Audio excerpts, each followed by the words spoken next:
The Norscan roster hasn't really changed since we covered them way back in Warhammer 2. They still have a powerful mix of monsters and monster hunters that results in a very hectic and fast-paced style of combat.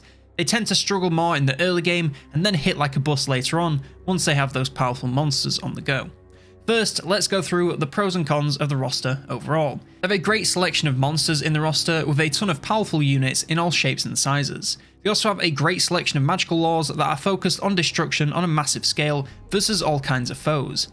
And finally, overall they have high speed, allowing them to get on top of enemies quickly and wipe them out before they have a chance to react. As for the cons, their early game is quite weak, with no real way to do armor piercing damage and a lot of their own troops being extremely squishy.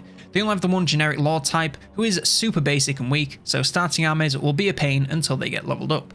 And finally, the large numbers of monsters are basically all of a large size, so ranged focused enemy armies can be deadly unless you can shut them down. Just before we get into the roster, I'd just like to let you know that the next guide coming out next Friday is for the Empire. If you'd like to vote on which faction to do after that, then join the Discord via the link in the description and head to the polls channel to cast your vote. Anyway, now let's get into the roster. First up, we have Wulfrik the Wanderer. He is armoured and shielded, as well as a melee expert and a duelist. He also has the Rage ability. All human units in the faction have it, and it grants increasing amounts of physical resistance, leadership and melee attack the longer the unit is in combat. In combat, Wulfrik is a decent frontlines lord with great armour, melee stats and okay damage even if it's not overly armour piercing. This makes him great on the front lines alongside his infantry, as he can deal great damage whilst keeping his units encouraged and also taking a lot of aggro. He's okay in duels as long as his target isn't super duper armoured. If they are, then he just won't get through their defences and will slowly start to lose if they have any armour piercing of their own. He's a pretty straightforward lord since he has no spells. Just toss him into combat and make sure he doesn't get totally focused down and he should be just fine. He also has the choice of 3 mounts. The Norscan Warhorse gains him some speed and charge bonus, and everything else stays more or less the same. The Marauder Chariots changes him more. His melee stats plummet, but he is a lot faster and has a ton of charge bonus as well as armor piercing anti-infantry damage. Since it is a chariot, he of course needs to be cycle charged to survive and deal damage, so bear that in mind when choosing this mount. And finally, we have the War Mammoth. This is the true form of Wulfrik. He may not be as armoured or have the same huge melee stats, but he has a ton of HP and a massive amount of damage that he can sling around in a huge area. Combine that with the huge mass and charge bonus, and it's going to be hard to stop him once he gets going. Our other faction leader is Throgg. He deals armour piercing damage, is melee expert, and has frostbite attacks, which slow targets that get hit. He also has regeneration and the copious vomit ability. This is a magical missile spell that deals explosive armour piercing damage. Throgg really is what it says on the tin. He's a huge ice troll and he plays just like one. He has a large mass which he can use to charge into combat and send foes flying. He can make use of his large area attacks to spread the armour piercing, anti-large and frostbite damage across the entire battlefield. He's not the most tanky with a nice HP bar but not too much armour, so if he starts to get focused down, he'll feel the burn and need to get out fast. Luckily that regen will help you a little, just don't rely on it if you can help it. Keep him safe from being surrounded or focused from a range, and he should do great work for you. Next up we have 2 lords from the Allegiance to the Dark Gods mechanic. Azrik the Mazekeeper is a spellcaster and causes terror as well as being unbreakable, and he has access to the Law of Siege. Of course this lad is primarily a spellcaster, with that powerful Law of Siege only available to the faction through him. He can use this to deal huge damage across the battlefield wherever needed thanks to his ability to fly. Alongside spellcasting, he can also deal some pretty tasty damage in melee combat with decent stats and armor piercing magical damage, spelling pain for whoever you send him against. Just be careful that whatever you send him against doesn't have a ton of damage of their own, as his low armor won't stop much from hitting his very average HP bar. Same as Throgg, keep him safe from melee or ranged focus, and he should do fine. Our other Dark God's Lord is Burple Spew Pit. He's a spellcaster and has armor piercing poison attacks as well as causing terror. He also has access to spells from the Law of Nurgle. He's of course another powerful spellcaster, though this time it's with Nurgle. And again, the only way to get this law in this faction is with this guy. He can't fly, so make sure he stays in the middle of your army to provide support wherever needed. Alongside spellcasting, this guy is still an exalted Great Unclean One, so is a powerful melee combatant with huge armor piercing, magical and poison damage, alongside a massive HP bar and some moderate armor. Send him into the middle of the front lines and spread that damage around as many units as possible. Of course, stay away from being melee or ranged focus, otherwise that large HP bar can come crashing down in no time. We also have the one and only generic lord in the faction, the Marauder Chieftain. These guys are shielded melee experts. They are extremely similar to Wulfrik as they have nearly identical stats but are just slightly lower across the board. They still want to be used pretty much the same, but now with even more caution as they do less damage and are far less tanky with half the armor, so will feel anything enemies toss at them. Still, get them into the front lines versus low damage and low armor units and have them keep units encouraged and take some aggro whilst doing okay damage. Nothing more to them than that, they are pretty simple. They also have access to the same 3 mounts as Wulfrik, the Norscan Warhorse, the Marauder Chariot, and the War Mammoth. Now we come to our heroes, and we have a couple more characters from the allegiance to the Dark Gods.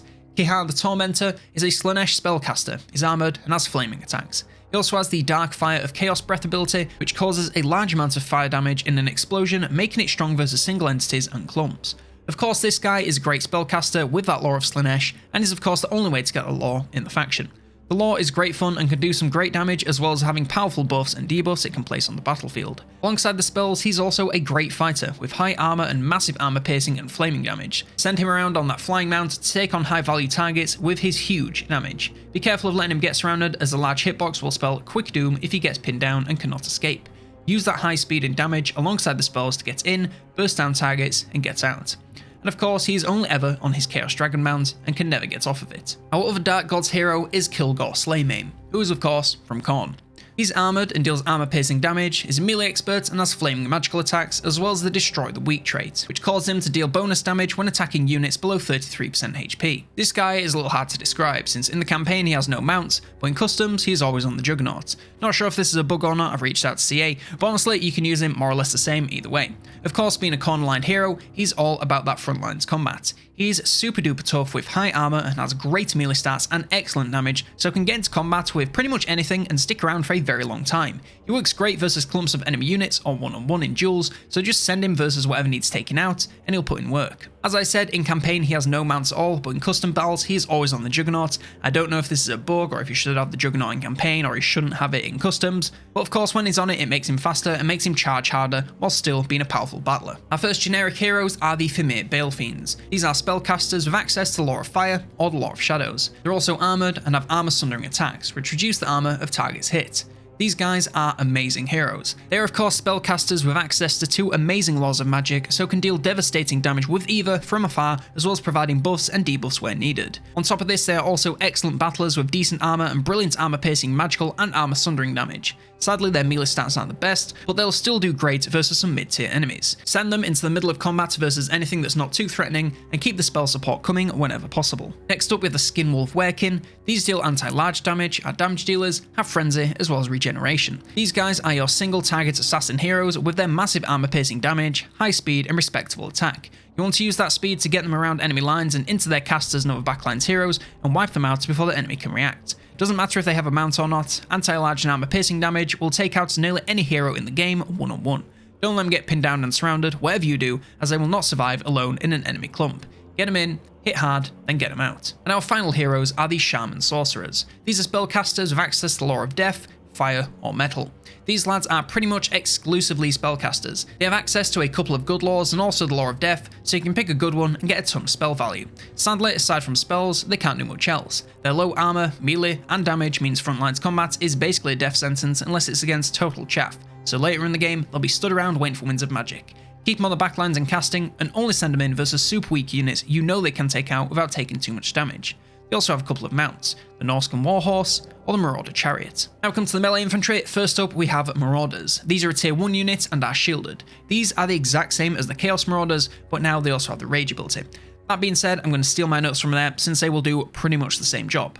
These are your Billy Basic early game infantry. They're not tough and don't do a ton of damage, but when you're using them, they'll do a serviceable job against other units unlocked at the same time. Their main job is to keep the enemy lines still and wait for support in the form of missiles, monsters, and magic to arrive to do the real damage and take out the enemy. Just move them up and engage with the enemy front lines as quickly as you can, and they'll be doing their part. They also come in a couple of variations. Marauder Spearmen are a tier 1 unit and have anti-large and charge defense versus large. They of course come with anti-large and that charge defense, making them great for absorbing early game cav and monster charges and turning the pressure back onto their attackers. I'd use a couple of these guys to protect my flanks and absorb charges from anything that makes them, and focus down large targets on the front lines to make the most of that bonus damage. They also have the best defense of any basic Marauders, so you could make a full front line of them in the early game to make it as tough as possible. Just be sure to keep up the support with other units, since their own damage isn't very outstanding or armor piercing. We also have great weapons Marauders. These are another tier 1 unit and now deal armor piercing damage. These guys can now do some actual damage, but it is at the cost of making them even squishier. They come with some armor piercing damage, so will do better against more armored targets, though in the early game these will be few and far between, especially in Norsca. I wouldn't replace my entire Marauder line with these guys, as they are simply too squishy for the damage they gain. I would instead use a mix of both and have these guys focus on the toughest units on the enemy lines to wipe them out as quickly as possible. Still provide them with support to take out their targets as fast as possible, otherwise their low defense and mediocre leadership will result in a quick death. Next up we have Marauder Berserkers. These are a tier 2 unit and have anti-infantry damage, are damage dealers, have frenzy, and swap the rage ability for berserk. The longer they are in combat, the more physical resistance and attack they gain, as well as rampage, making them uncontrollable but very deadly. These are the chaff shredders of the Marauder lines. They come with the same low armor and even worse defense, but have a huge attack stat as well as a nice hunk of anti-infantry damage. Versus armor, they won't be quite as effective, but versus low armor infantry, they will shred and take out several units in the time it takes for their leadership to fall. Of course, the rampage isn't ideal, but if you keep them in the front lines with units they can take out, it won't really matter, and they'll just take out their targets even faster. These guys love to fight, so get them in and leave them there, tossing the odd bit of support if they come up against any armor. Next up we have Marauder Champions. These are a tier 3 unit and are armored and shielded. These are a massive step up in tankiness with huge armor and great defense, making them into quite a wall for enemies to get through. They don't have much damage to go with this tankiness however, so have to rely on other units to do all the work if they're up against anything with even a moderate amount of armor. By the time you get these guys, it shouldn't be a problem, and supporting them with monsters and magic will be the strat you take into the endgame. The only downside to these guys is their speed. They are super slow, so against the enemies can be a bit of a struggle, especially if they have a lot of ranged. Try to keep the enemy army busy to give these guys a window to sneak in and set up your wall, and then wipe them out.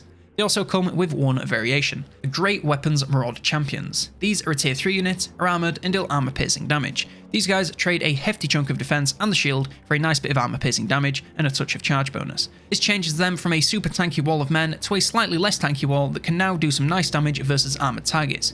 Other than that, they are these same units, so are still super slow and without shields are even easier to take out with missile fire.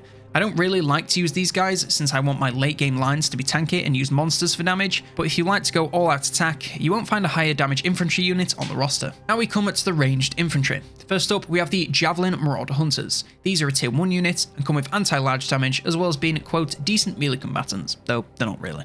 These are essentially even weaker marauders with some anti-large javelins. They do have a pretty short range, so you'll need to position them carefully to avoid both friendly fire and being caught out by enemies. The damage they deal is actually pretty reasonable for when you unlock them and can be pretty devastating to large targets with that hefty bonus damage. I would use these guys to focus down these larger targets since it really will get the most out of their ammo and allow them to stay on the back lines if they can get a clean shot. If their targets are too small, then move them around to the backs and sides of enemies to get a better angle. Just make sure they don't get caught out and engaged in melee, as they really can't fight anything better than the weakest of the weak. Our other ranged infantry are the Marauder Hunters. These are a tier 2 unit and come with armor piercing missiles, and it still says they're decent melee combatants even though they're really not. They also have shield breaker on their missiles, which reduces the chance of blocking subsequent missiles on enemies' hits.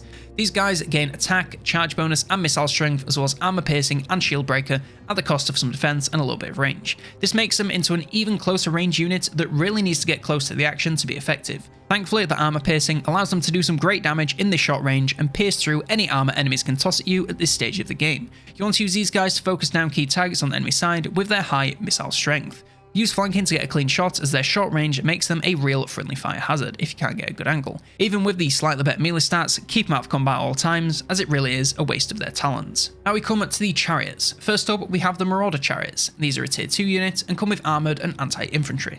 You want to use these guys pretty much the same as any other chariot units, which means you're in for a lot of micro. They must be on the move at all times, charging in and out of enemy lines to make the most of their impressive charge bonus. Doing this will give them a massive boost in damage and wipe enemy infantry out with ease. They will fall off later in the game once they're up against some sturdier foes, but when you unlock them, they'll be able to walk over pretty much anything. Do not send them in and leave them in no matter what, as they will die in seconds if left to fend for themselves. The poor melee stats and large hitboxes will make them easy targets if they get pinned down, so keep on the move at all times, and they should do great. We also have the Marauder Ice Wolf Chariots. These are another tier 2 unit, and are armoured and have armour piercing missiles as well as anti-infantry frostbite attacks. These gain improvements to speed, attack, weapon strength and HP whilst losing a little bit of armour over regular chariots. They also gain some armour piercing range damage, but still want to be used more or less the same. They will fire their missiles whilst charging around, so keep them doing this and they'll do just great. The extra speed will help them keep safe from being caught out and allow them to charge through a ton of units with ease. Still, don't let them get pinned down in melee, as their combat stats are still terrible and they will still die in seconds if they get stuck. Now come to the Missile Cavalry. First up, we have the Marauder Horsemen. These are tier 1 units and come with Vanguard deployment. And again, all three of these missile cav units are the exact same as the Warriors of Chaos version, but now come with Rage, so I'm going to steal my notes once again because you can use them exactly the same. These are your early game skirmishing missile troops that can do some decent poke damage here and there over the course of the entire battle. They won't have the highest damage in the world, but versus low armor early game troops, they'll do just fine and pick up a few kills here and there as long as you keep them safe. I like to stick them onto skirmish mode and send them to fire into the backs of enemy front lines to avoid any friendly fire. Just make sure they don't get focused down by enemy range when stood still or cornered, as their survivability is pretty piss poor. If they manage to run out of ammo, then have them take on nearly dead units that are possibly retreating, as they just don't have the stats to take on anything else. Next up, we have the Throwing Axe Marauder Horsemen. These are a tier 2 unit and come with shields, armor piercing missiles and Vanguard deployment. These guys trade some ammo and range for armor piercing damage. This means you have to get closer to your target to hit and have less missiles to launch, but the missiles launched will be doing more damage and can get through even the toughest of defenses. They still want to be used more or less the same as the base unit, but now you can focus on high armor targets on the enemy force rather than sending them just anywhere. Still, keep them safe from ranged and melee fighting, as they are still terribly weak and will not survive in combat for long. And finally, we have the Marauder Horse Masters. These are another tier 2 unit and come with Vanguard deployment. These have a longer range and a little bit more survivability, but don't have the armor piercing damage of throwing axes. This means they'll be easy to keep alive and get into a firing position, but once they're up against late game units, the damage will just stop pushing through. For this reason, I don't really like to upgrade to these guys, as without armor piercing damage, they just won't hold up if you take them into the late game. They're plenty fine versus less armored units, but the longer the campaign goes on, the less of those you tend to come across. And our final and by far the largest category is the monsters and beasts. First up, we have the Norscan Warhounds. These are a tier 1 unit, are very fast, come with scaly skin, which is 15% missile resist, Vanguard deployment, and are weak versus armor. There is a bunch of units in the monsters that are statistically identical to the Warriors of Chaos, so I'm going to steal my notes here and there. As with most Hound units alone, these lads are pretty hopeless and will fall over unless against the weakest of weak enemy units. However, once you get a couple of them to gang up against one enemy back lines, you can wipe enemies from the field in record time. You still have to make sure they don't get caught out by enemy units that can actually put up a fight, otherwise they will still go down quick no matter how much they outnumber the target. Their other use is running down retreating units. Nothing wipes them out as fast as Warhounds, and they can do great work towards army losses by obliterating enemy numbers and making sure they never come back. They also come in another variation, Poison Norscan Warhounds. These are another tier 1 units, are still very fast, still have scaly skin and Vanguard and weak versus armor, but now have poison attacks. They're literally the exact same in every single way, but they have poison damage now. Use them the same and they'll just do a better job. No point saying more than that, as it would just be more repetition. Next up, we have the Norscan Ice Wolves. These are a tier 2 unit, are still very fast and come with frostbite attacks. These keep the same great high speed from the Warhounds, but now gain improvements to leadership, HP, defense, weapon strength, and charge bonus, all while having 32 less entities. This makes them perform the same job even better, with that high damage wiping most backlines out in seconds. The only thing they are worse at is taking out retreating units, as the low entity count means it takes them a tiny bit longer to finish the job. It's nothing to worry about, they're still a great upgrade, and you absolutely should go for them, as they perform the same job, just even better. Next, we have the Norscan Trolls. These are another tier 2 unit, and have armor piercing damage, regeneration, and poor leadership. These are your standard early-ish game frontlines monsters and want to embed themselves in your infantry to deal some great damage and protect themselves from too much damage. Their high damage and area attacks allow them to hit multiple entities at once and deal a ton of damage when they do. They aren't the toughest, and with that poor leadership, they will be running as soon as they even get a whiff of trouble. If they start to take too many hits, pull them out to regen some HP and leadership, then send them back in for more. Just keep them safe and let them do their jobs, and you can't go wrong. They also come with another variation, the Norscan Ice Trolls. These are another tier 2 unit, still do armor piercing damage, but now frostbite attacks, as well as regeneration and poor leadership. These guys are very similar to the regular trolls, but gain improvements to armor, attack, weapon strength, charge bonus, as well as those frostbite attacks.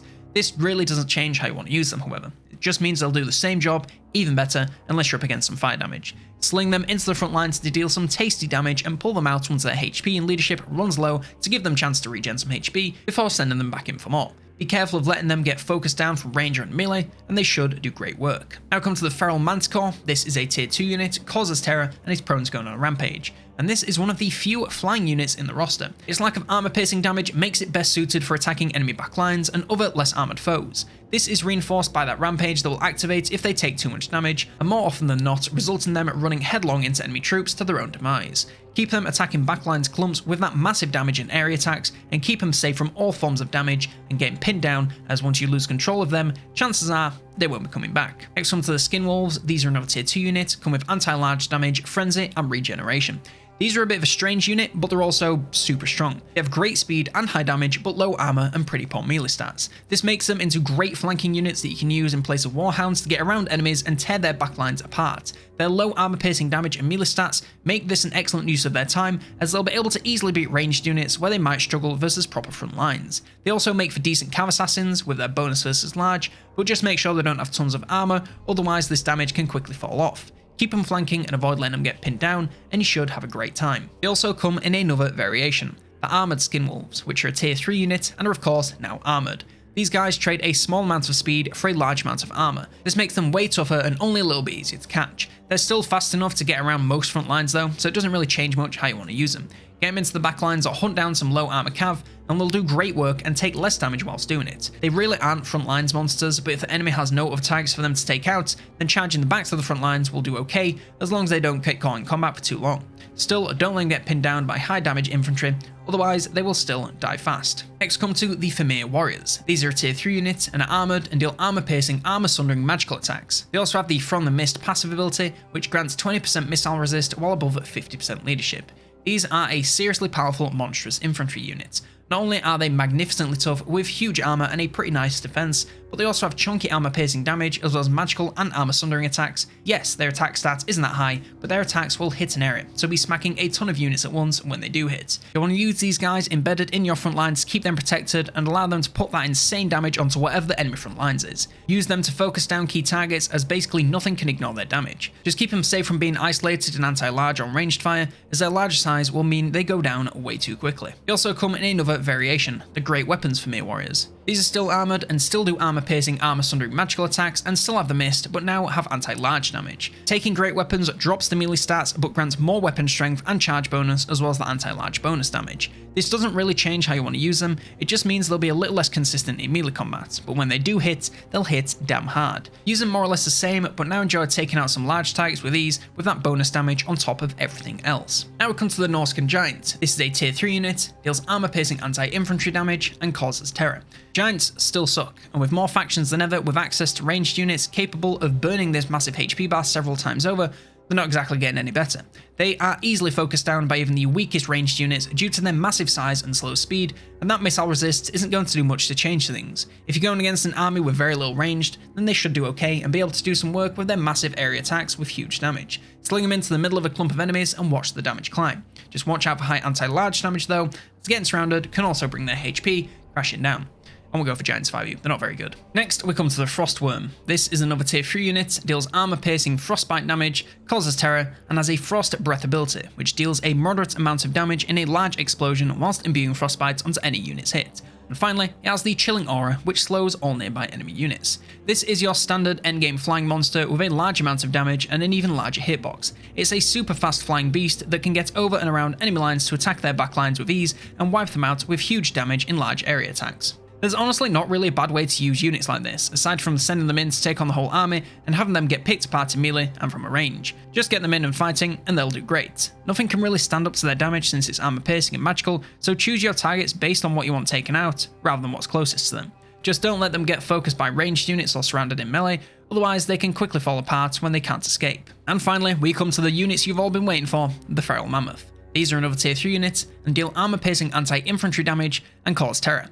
This is another massive monster that can absolutely crush most things you put in front of it. The huge HP bar make it pretty tanky despite the low armor and defense, and the massive damage comes out in large area attacks, so send it into the biggest cluster of front lines you can and watch it tear units to pieces. Of course, it can also make use of that tasty charge bonus, but moving this guy in and out of combat is quite a hassle given the size and average speed, so I like to leave him in unless they're against anything particularly painful. Also, obviously keep eye on their HP, as if they lose too much, they can go on a rampage, which more often than not results in them running far too deep into enemy lines and getting themselves killed. And lastly, don't let them get surrounded or focused from a range, and they should be just fine. They are still very large hitboxes after all, so keep them safe from missile units. The Mammoths also come in a couple of variations. First up, we have the War Mammoth. This is another tier 3 unit and is now armoured, as well as dealing armour piercing anti-infantry damage and causing terror, and no longer has rampage. The War Mammoth gains a ton of improvements over the regular Mammoth. They somehow get even more HP as well as armor, leadership, melee stats, and a ton of ranged troops on their back that fire constantly when in combat and actually do some decent damage.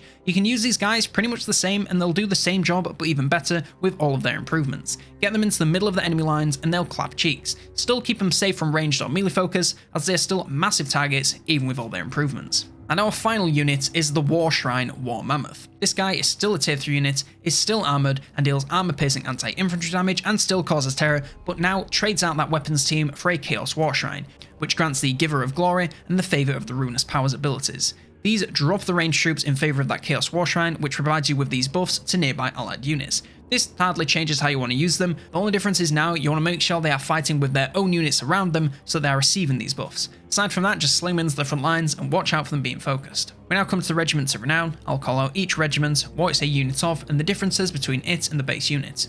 The Icehorn Marauders are a Marauders unit and gain immunity to Psychology and Perfect Vigour. The Brutes of the Hound are Marauder Berserkers and gain Unbreakable, the Mark of Khorne, Causing Fear, and Spell Resistance. The Beasts of Tashnar are Norscan Warhounds and gain Attack, lose Charge bonus, and gain Frenzy and 35% Missile Resist. The Maws of Savagery are Armoured Skinwolves units and lose 1 attack to gain Vanguard deployment and much more armour piercing damage. The Miststalkers are Fimir Warriors and cause Terror and Vanguard deployment and Stalk. The Cold Voider is a Frostworm and gains Guardian. The Soul Crusher is a War Mammoth and gains Defense, the Enrage ability, and Strider.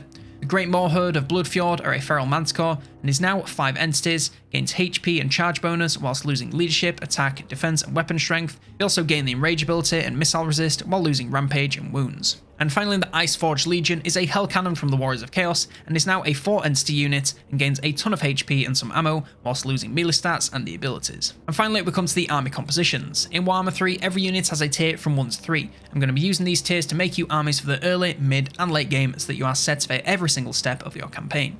First up, we have tier 1. We're going to go with a Marauder Chieftain, 6 Marauder Spears, 5 Javelin Marauder Hunters, 4 Marauder Horsemen, and 4 Poison Norscan Warhounds. I mean, we have the one choice for a Lord, so we have to go with him. That being said, he'll do good work in the early game to help carry the front lines until we get a bit more damage on the go. The Spearmen have the best defense, so will hold the line better than any other unit at this tier and give the rest of your army time to move in and deal all the real damage. The Hunters are going to focus down key targets with their ranged fire, focusing on any large threats to make the most of that bonus damage. Horsemen are going to flank enemy front lines and chip away at them with that skirmishing fire. The Warhounds are going to take out back lines and run down anything that retreats to trigger army losses as soon as possible. At tier 2, still got that Marauder Chieftain. Going to go with 2 Marauder Spearmen and 4 Marauder Berserkers for the front lines. Going to go with 4 Norscan Ice Trolls, 4 Skinwolves, and 5 Throwing Axe Marauder Horsemen. Our Chieftain should be on a mount by now, so be moving a little bit faster, but still be performing more or less the same job. You'll have to be a lot more careful with him at this stage, since armor and damage will be a lot more prevalent, so he'll not be dealing as much and likely take a lot more if he gets in combat. We're going to drop to 2 Spearmen to make room for Berserkers, which are going to bring a ton of damage to the front lines and help turn the front lines pressure into enemies rather than being so defensive. Yes, this means they won't be as tough, but take out enemies faster and you don't need to be tough. The Ice Trolls are going to bring even more damage to the front lines and get straight in there and take out front lines units and push deeper into enemy ground to take the fight to them. Skinwolves are going to replace Warhounds and flank enemy lines and take out ranged troops and maybe flank the front lines if needed. And finally, the Horsemen are going to be performing the same job as before, but now have a little bit more armor piercing damage on the go. And finally, we come to tier 3. Still have that Marauder Chieftain, and we're going to pick up 2 Fimir Balefiends, 1 of Fire and 1 of Shadows. For the front lines, we're going to have 4 Marauder Champions and 4 Great Weapons Fimir Warriors. We're going to have 4 Armoured Skinwolves, 2 War Mammoths, and 2 War Shrine War Mammoths. Our Lord should be on that Mammoth by now, so be a beast on the front lines as long as it doesn't get focused down. The 2 Balefiends are going to bring some much needed magic to the army, as well as doing some light work on the front lines where needed. The Champions are a super tough front lines unit, so will be holding enemies back and waiting for help from missiles, monsters and magic to get the damage done. The Great Weapons Fimir are going to provide this damage and get straight into those front lines to smash them to pieces and focus down any super tough targets. The Skinwolves will do the same job as before, but now with more armor. The War Mammoths will get into the front lines wherever the Fimir Warriors aren't and deal fabulous damage no matter what they do. And finally, the Shrines will stay in the middle of your lines to get those buffs on as many troops as possible. And that is everything you need to know to play Norsca in battle. We've got the Empire Guide coming next Friday, so subscribe if you want to see that. We are hoping to hit 50k by the end of the year, so I would appreciate the assistance. As I said at the start of the video, if you want to vote on what faction comes after the Empire, then be sure to join the Discord via the link in the description. If you enjoyed this video and or found it useful, then consider dropping it a like. If you're feeling especially big penis and want to support the channel directly, then consider becoming a member on YouTube or a patron on the Patreon. Doing so gets you early insights into future content, increased voting power and discounts on merch, as well as shoutouts at the end of videos, just like Henry took of his supports at the officers tier. Thank you to all supporters, one last thank you for watching, and for now, I've been COLONELDAMNEDERS, and I will see you next turn.